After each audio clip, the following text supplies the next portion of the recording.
అందరికీ శనార్థులు దిల్దార్ వార్తలకి స్వాగతం. ముంగటొచ్చిన చెవుల కంటే ఎనుకొచ్చిన కొమ్ములే వాడి అంటారు కదా. అవును, పార్టీల సీనియర్లను కాదని వేరేటోళ్ళకి ఇస్తున్నారట కదా మున్సిపల్ టికెట్లు. సీనియర్లు జూనియర్లు మాట పక్కకు పెడితే అసలు పార్టీతోని సంబంధం లేని వ్యక్తులకే ఇస్తున్నారట కొన్ని జాగాల్లో బీఫామ్లు. గదెట్లా? కావలసిన మనుషుల్ని పిలుచుకొని పార్టీ కండో కప్పుతున్నారట. ఇక అధికారికంగా టికెట్ ఇచ్చి వాళ్ళకి అధికారాన్ని అందియాలని చూస్తున్నారట లీడర్లు. మరి పార్టీని నమ్ముకున్న పరిస్థితి తూర్పుకు తిరిగి దండం పెట్టుడనట. చూసుకుంటా ఊకుంటా ఎట్లా? హక్కుల కోసం పార్టీతో కొట్లాడాలి కదా. అందుకే తిరుగుబాటు జెండా ఎగరేస్తున్నారు లీడర్లు. చేతుల గుర్తు పట్టుకొని ఓటర్లందరికీ షేక్ హ్యాండ్ ఇయ్యాల్సిన జీవన్ రెడ్డి కాంగ్రెస్ ప్రచారానికి హ్యాండ్ ఇచ్చిండు మున్సిపల్ ఓట్లల్లా. నేను చెప్పిన వాళ్ళకు ఇన్నేళ్ల నుంచి పార్టీని పట్టుకొని నమ్ముకున్న వాళ్ళకు టికెట్ ఇయ్యలేదని ఇట్లా నారాజయిండు. ఇన్నేళ్ల నుంచి పార్టీని నమ్ముకున్న నాకు నా కార్యకర్తలకు ఇలువే లేకుండా పోయింది. అసొంటప్పుడు నా కార్యకర్తల భవిష్యత్తుకు నేనే ముంగట పడతా అని ఇట్లా షేపు గుర్తు పట్టుకొని కాలనీ అంతా తిరుగుతా ఉన్నాడు.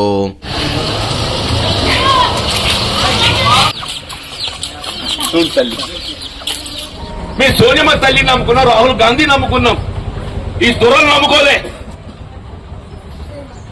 పడకపోయి దొరగారి కాలకాల పడి ఉండంటే పెద్దలు అన్నాడు, నీ అక్క ఎట్లా అట్లా నాకు ధైర్యం, నేను ముజరాజ్ బిడ్డ తెలుగులో బిడ్డ కొట్లాడతాను, ఆ ధైర్యం కావాలా బాటు. నేను ఇండిపెండెంట్ అభ్యర్థులను వేసుకొని జీవన్ రెడ్డి అన్న ఇటు ప్రచారం చేస్తుంటే కాంగ్రెస్ అభ్యర్థుల కోసం సంజయ్ అన్న ఇటు ప్రచారం చేస్తున్నాడు.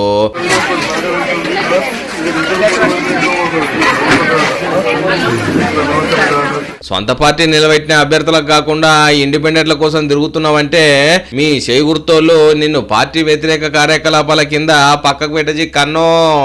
కూటి కోసమే కోటి విద్యలు అని అంటారు కదా, అంతే కదా. మరి జానుడు పుట్ట కోసం పుట్టడు కష్టాలు పడేది. అయితే ఇప్పుడు సీటు కోసం కోటి విద్యలు పడుతున్నారు. ఏం సీటు? కాలేజ్ సీటా, స్కూల్ సీటా? అది కాదమ్మా, కార్పొరేటర్ కౌన్సిలర్ సీటు. గదేమున్నత్తి, నేనైతే ఎంతో మంది నిల్చుండబెట్టినో. నిల్చుండబెట్టుడు ఎవరైనా పెడతారు, కానీ గెలిపించుడు కావాలి. అందుకే నా పొద్దుగాల కోడి ఊయక ముందే గల్లీల లీడర్ల పాటలు వినబడుతున్నాయి. ఇదో సుప్రభాతం లెక్కనే అయింది పో. అగ చూడు, బ్యాలెట్ బాక్స్ లో ఓట్లు పడేసుకునేందుకు ఎన్నెన్ని ఈకమతులు పడుతున్నారో లీడర్లు. కూటి కోసం కోటి విద్యలు అన్నట్టు మున్సిపల్ ఓట్ల కోసం ముక్కోటి విద్యలు వేస్తున్నారు లీడర్లు. అగో బీర్ల ఐలయ్యని చూడుండ్రి, అన్నా ఓట్లప్పుడన్నా ఇంత కష్టపడ్డాడో లేడో గాని దోశలేసిండు, ఇస్త్రీ వేసిండు. అవు పిల్లగానికి నెత్తి కూడా కొరుగుతున్నాడు కదా. మెల్లమెల్లగా ఇంత కట్టింగ్ జర అటు ఇటు అయింది అనుకో, పిల్లగాడు మొత్తుకుంటాడు. మరి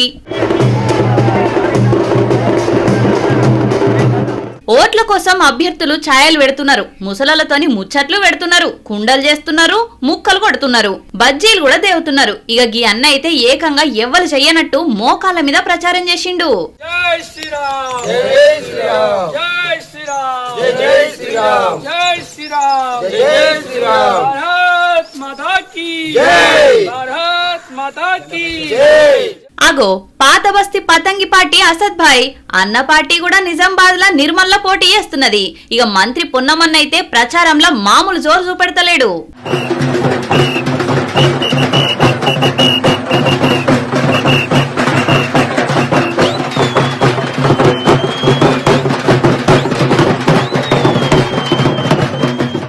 పొన్నం ప్రభాకర్ అన్నే కాదు, పువ్వు గుర్తు పొంగులేటి సుధాకర్ సార్ కూడా దరివేసిండు. ఓట్లు బ్యాలెట్ బాక్స్ లో పడేదాకా లీడర్లకు తిప్పలు, ఓటర్లకు ఎంటర్టైన్మెంట్లు మస్తు పోయిగా. చూస్తున్నా అన్ని చూస్తున్నా. సద్దుల మొక్కన అంతగానం చూడకు, దిష్టి తాకుతుందని జనాలు తిట్టి వస్తారు. మాటలు బాగానే నేర్చినవు రోయ్. సెటరికల్ న్యూస్ చదివేటప్పుడు ఆ మాత్రం వెటకాలం ఉండాల్సిందే కదా. అదే కట్ చేస్తా, మా బుజ్జమ్మ రాని మళ్ళా నేను సైడ్ చేస్తా. బుజ్జమ్మే కాదు, వాళ్ళ జేజమ్మ దిగొచ్చునా నన్నేం చేయలేరు. వామ్మో, టెంకు లెక్క బానే ముదిరిపోయినావు కదా. రోజు మిమ్మల్ని ఫాలో అవుతున్నా కదా, ఆ మాత్రం ఉంటదిలే. ఉంటది. ఇక ఈమె నోట్ల నోరు పెట్టుడు కంటే ముందుగా వార్త చూపెట్టుడే నయం. అలారా దారికి సీనియర్లని జూనియర్ ని ర్యాగింగ్ చేద్దామంటే మీ పప్పులు ఉడకాయి అమ్మా. మీరైతే ఈ వార్త చూడుర్రి. కరెక్ట్ లెక్కలు చెప్పిండు. మొత్తం కలిసి నువ్వు ఇచ్చింది 4551 పాపులేషన్. ఇందులో మగవాళ్ళు 2205, ఆడవాళ్ళు 2346, 922 ఇళ్ళు. ఇక్కడికి వచ్చినప్పుడు వ్యవసాయం 42.55 కోట్లు, 37.14%. ఇండస్ట్రీ 11.50 అంటే 10.04, సర్వీస్ సెక్టర్ 60,40,50,00,000 52.82. మొత్తం విలేజ్ యొక్క జీవీఏ చూస్తే 114,54,00,000. జీవీడీడీపీ 122 కోట్లు. పర్ క్యాపిటా వచ్చే కొందికి 26,810 రూపాయలు రాశావు. కాన్స్టిట్యున్సీ వచ్చే కొద్దికి 1,28,552 అని రాశారు. కాన్స్టిట్యున్సీ 1,28,000 ఉంటే ఇది 26,000 అంటే ఎట్లా సాధ్యమో చెప్పండి మీరు, కలెక్టర్ గారు మీరు ఇద్దరు. That is what I wanted to know. అబ్బా ఏమన్నా పాయింట్ పట్టిండా సీఎం సారు. నియోజకవర్గానికి గ్రామానికి నడుమ వ్యత్యాసాన్ని చూపెట్టుకుంటా లెక్కలన్నీ చదివి కలెక్టర్ కి వినిపించిండు. అంతేకాదు మీ కింది ఆఫీసర్లేదో కాకి లెక్కలు రాస్తే చదువుడు కాదు, అవి కరెక్ట్ ఉన్నాయో లేదో చూసుకోవాలని కలెక్టర్ కు సూచనలు చేసిండు. 1,73,598. స్టేట్ వచ్చే కొద్దికి 2,37,951. 26,000 తప్పు. రేపు రాబోయే కాకి లెక్కలు కాకుండా కరెక్ట్ లెక్కలు రాయండి, వెరిఫై చేసుకొని పెట్టండి. ఇక ఆఫీసర్ల పొరపాటో లేకపోతే కలెక్టర్ గ్రహపాటో తెలియదు గాని పాపం బాబు సార్ కు అడ్డంగా బుక్ అయింది గిట్లా. ఇక సార్ విజనరీని చూసి ఆఫీసర్లంతా అవక్కైతే లీడర్లు జనాలంతా మస్తు ఖుషైండ్రు. ఎక్కడ పేదరికం ఉంటే అక్కడ నేను ఉండాలి, ఆ పేదలకు అండగా ఉండడమే నా ఆలోచన. అది దృష్టిలో పెట్టుకొని ఒకవేళ వీళ్ళకి తెలియకపోతే నేర్పించండి, పాఠాలు పెట్టండి, నేర్చుకునే వరకు నేర్పించి అందరికి న్యాయం చేద్దాం. టైం టేబుల్ అంతా తెలుసు కదా. దిల్దార్ వార్తలు రాత్రి 8 కొట్టంగా మళ్ళీ పొద్దుగాల 8 కొట్టంగా. ఈ టైం టేబుల్ లోకమంతా తెలుసు. మరి ఏ టైం టేబుల్ గురించి అడుగుతున్నావు? నేను నీ టైం టేబుల్ గురించి మాట్లాడుతున్నా. ఎన్ని గంటలకు వస్తావు? నువ్వు ఎప్పుడు వస్తావో చెప్తే అప్పుడే వస్తా. అంటే నువ్వు నేను సమానమా? నువ్వు కొంచెం ఎక్కువ సమానం. అది ఇప్పుడు వచ్చిన దారికి నేను లేను కదా అని అనుకోకు. నేను ఎప్పుడు వస్తానో నాకే తెలియదు. గంత పంచువాలిటీ లేకుంటున్నావా నువ్వు? నేను చెప్పేది సడన్ ఎంట్రీ ఇచ్చి ఇన్స్పెక్షన్ చేస్తానంటున్నా. ఇవన్నీ కొత్తగా వచ్చిన వాళ్ళకి చెప్పు, నాకెందుకు చెప్తున్నావు? ఆసిఫాబాద్ లో వార్త చూడలేదా? నువ్వు చూడలేదా? అది నీకే ఎక్కువ అవసరం. అంత మాట అన్నదేంది పొల్లా? ఓకే పంచువాలిటీ పాటించు సరేనా? పంచి బాగా పడ్డట్టున్నది. వారం కిందనే కలెక్టర్ మేడం ఒక్క తీరుగా చెప్పిపోయింది. అప్పుడప్పుడు వస్తా అలర్ట్గా ఉండాలే, పని చక్కగా చెయ్యాలి అనని.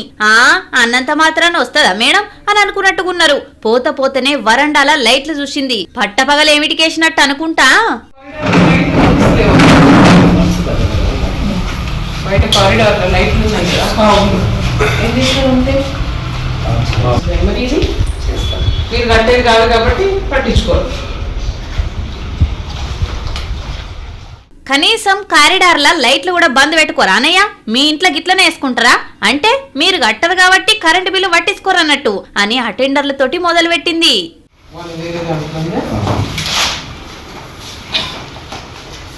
సో మీ యాక్టివిటీ ఏముంటుందమ్మా రోజు? Only file processing? Madam office work madam, field work కూడా ఉంటాయి మేడం. ఓకే. ఫీల్డ్లో మనం వాళ్ళకి లైసెన్స్ ఇచ్చేయడం, లీజ్ అమౌంట్ కట్టించడం. అంతే కదా మేడం. అదే వాళ్ళ ఇండ్లు అనుకో, రాత్రి 7 గంటలకు వేసుకొని మళ్ళా జర తెల్లారుతుండగానే బంద్ పెట్టుకుంటారు. ఇక నెక్స్ట్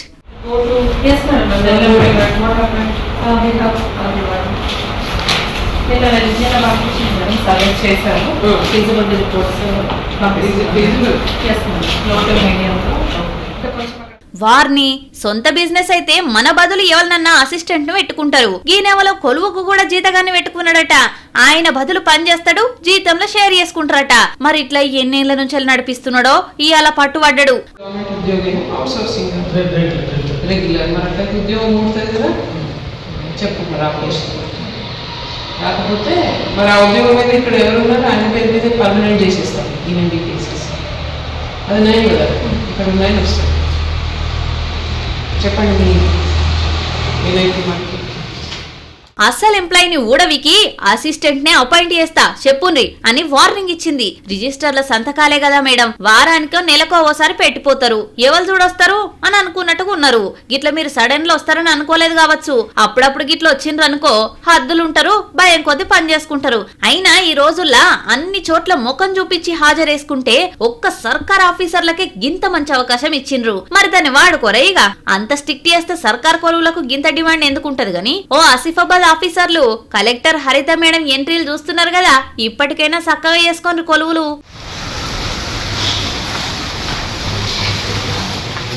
కాలం సల్లగుండా ఎట్లా మారిపోయింది అసలు. మరి మారదా సిరమ్మ, ఎప్పుడు మీ కాలం లెక్కనే ఉంటుందా చెప్పు. ఏంది నువ్వు మాట్లాడేది? నేనేమన్నా రాయలవారి కాలానికి చెందినదన్నా? భలే చెప్తున్నావు. అంటే నువ్వు సీనియర్ కదా, మాకు మీకు తేడా చెప్తున్నా. తేడా చెప్పినట్టు లేదు, ఏదో తేడాగా ఉంది. సరేలే గాని ఇంతకు నీకు కనిపించిన మార్పేంది? మామూలుగా మాట్లాడేటోళ్లే కరువైతున్నారు, ముచ్చట ఏదైనా దౌర్జన్యమే. అవును, బెదిరించేటోళ్ళదే రాజ్యం సిరమ్మ, ఏం చేద్దాం? నన్నైతే కాదు కదా అన్నది, ఏన్నైనా ఉండేదేలే. గడి చూడు ఎంత ఘోరమో. కాపీ అడిగాను నేను లేను గురించి పోరాడిండు దానికోసము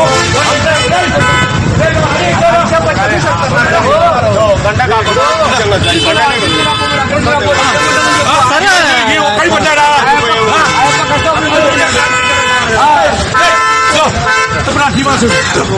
గ్లాస్ అడిగితే లేదండి కాపీ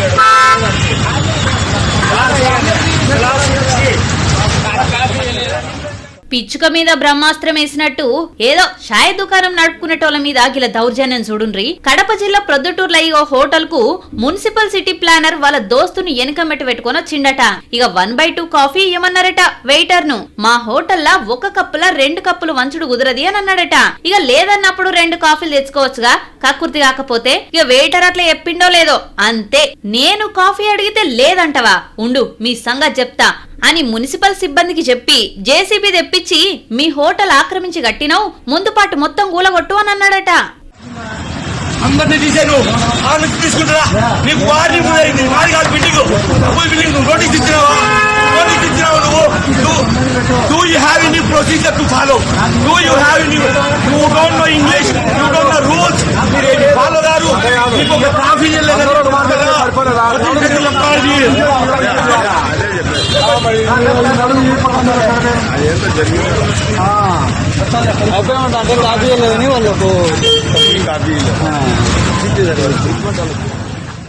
గోటితోటి పోయేదాన్ని గొడ్డల దాకా తెచ్చినట్టు గా కాఫీలొల్లి జేసీబీ దాకా వేయింది. ఇక కూలగొట్టబోతే హోటల్ ఓనర్ జేసీబీకి అడ్డం పడ్డాడు. ఎట్లా కూలగొడతారో కూలగొట్టమని. ఇక ఈ దెబ్బతోటి తోక ముడుచుకొని వెళ్ళిపోయిందట. అయినా అధికారం ఉంది కదా, ఆఫీసర్ని కదా అని గిట్ల నశేషేది. కాఫీ ఇస్తే సప్పులు లేకపో. ఇక లేదన్న వరకు రూల్ గుర్తుకొచ్చినట్టున్నది సార్ వారికి.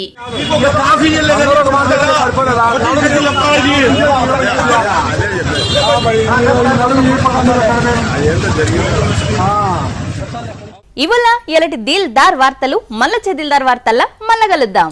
అంతవరకు చూస్తూనే ఉండండి వనిత టీవీ. నమస్తే.